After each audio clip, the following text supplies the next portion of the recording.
Hey everyone, how's it going? So I want to show you the code that pertains to the last system design series that we did, and that was on the retry policy. So that was the last video we did, and I want to show you the code around what it looks like when you have a queue and a consuming service, and what happens when that service throws an error. What happens to the data without a retry policy, and what happens to the data when we add a retry policy in. So I'm going to show you a couple things I have set up. So we are in .NET. We're in the same two-stroke engine project that we've been in for the past year. So if you're curious about any aspect of this project, I've made a lot of videos on here. So hopefully you'll find a video covering it. If not, just let me know. But so I have MassTransit set up, and I'm using RabbitMQ as the message broker. So I want to show you how I have a consuming service registered, and I have a logging queue that I'm going to be consuming messages from. So in MassTransit, you can just register basically this class of iConsume to basically listen to your queue. So I'm going to go ahead and show you what happens when we throw an exception without any kind of retry policy. So I'm going to go into my management UI here, and I've already kind of set up the payload that I want to send.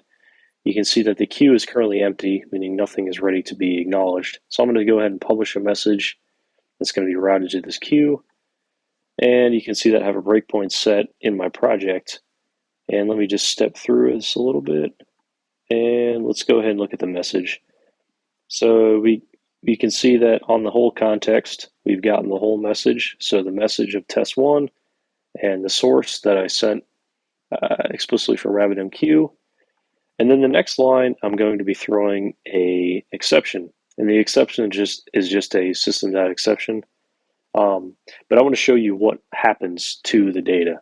So I'm going to go ahead and resume, and you can see that an exception has been thrown, but nothing happened with the data.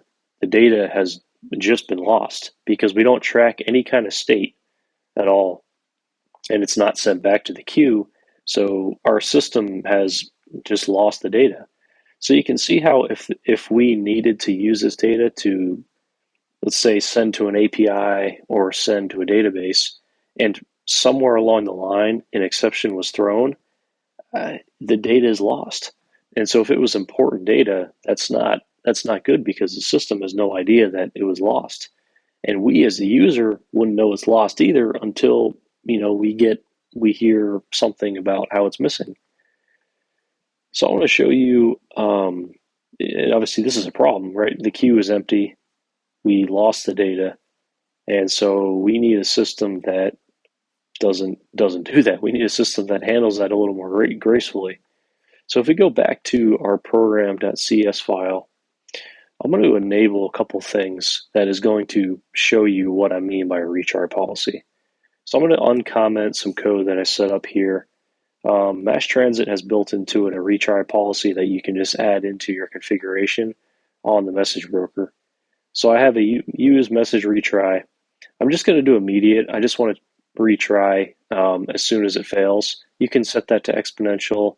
You can set it to be an interval. You can set it to be none. You can set it to a lot of different things. Then the other thing I have to do is comment this out. So I actually had to explicitly tell MassTransit to not send a faulted message to an error queue. MassTransit has by default, MassTransit by default is configured to, if your message fails, to send it to an error queue, which is a good thing. And that means MassTransit by default will gracefully handle failures and faults. But I had to explicitly override that to show you what happens if nothing like that is set up. So I'm going to take that override out, and I'm going to add the retry policy.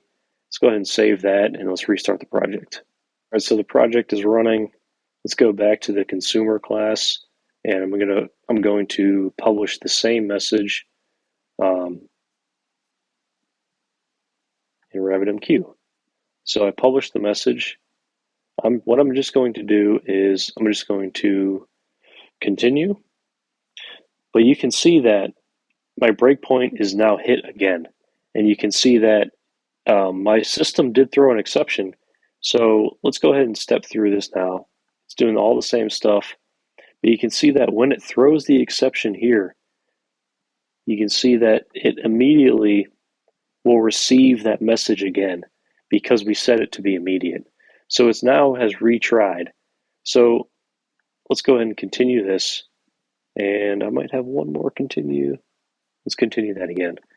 So we've now retried it 3 times. And you can see that in the console logs here, my application output, system.exception was thrown. And it's consumed it as many times as we specified in this retry policy. But you might be thinking that, okay, well, just because we retried and it, we still got the same error, that message will still be lost. That's not actually what happens. And it's really, really neat how this works. So if we go to RabbitMQ, you can see that I have a logging error queue that has been automatically created with MassTransit and now has a message in there. Let's go ahead and get the message and let's see what it looks like. So I just got the message.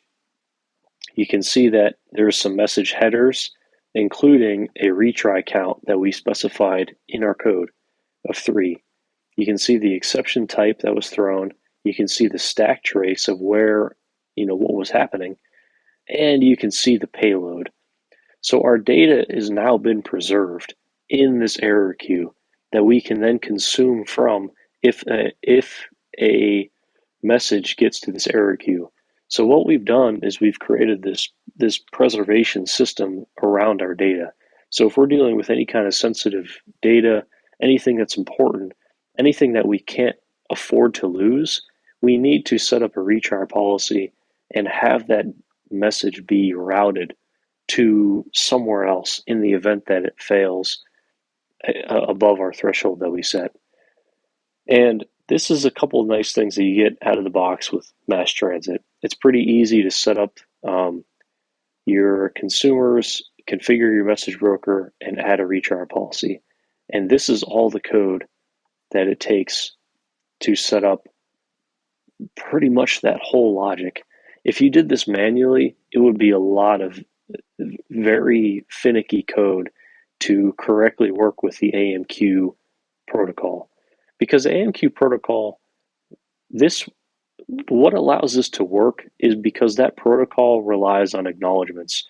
So if we fail to send back an OK acknowledgement, RabbitMQ knows, okay, something happened. This didn't succeed. This message failed somewhere. It faulted. So we need to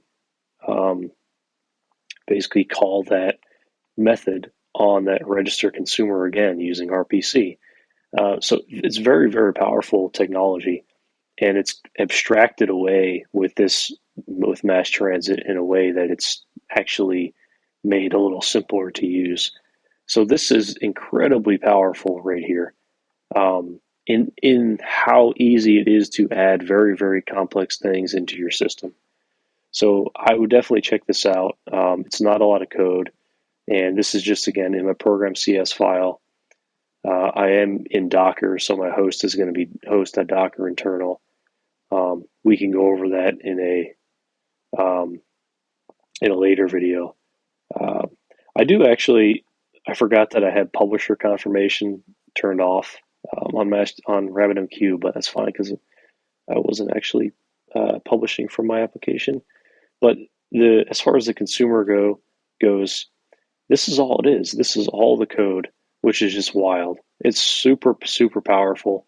And again, this is what we looked at in the last system design video. Obviously, I'm just not posting to a database, but this part of it here is what we just did. So the retry policy. So instead of your data just going from one stop to another and potentially being lost forever, now we've created a way where the data now travels from our service. If it fails, it goes up to an error queue to be processed at a later time. So you can have confidence that all the data is going to be preserved. And honestly, that's really all I want to show you in this, because it's this very, very powerful code, and it makes for very, honestly, just resilient systems that you have confidence in, because you can't account for when an exception is going to be thrown. Sometimes APIs just go down. Sometimes there's just unexpected things that happen. Sometimes there's network outages.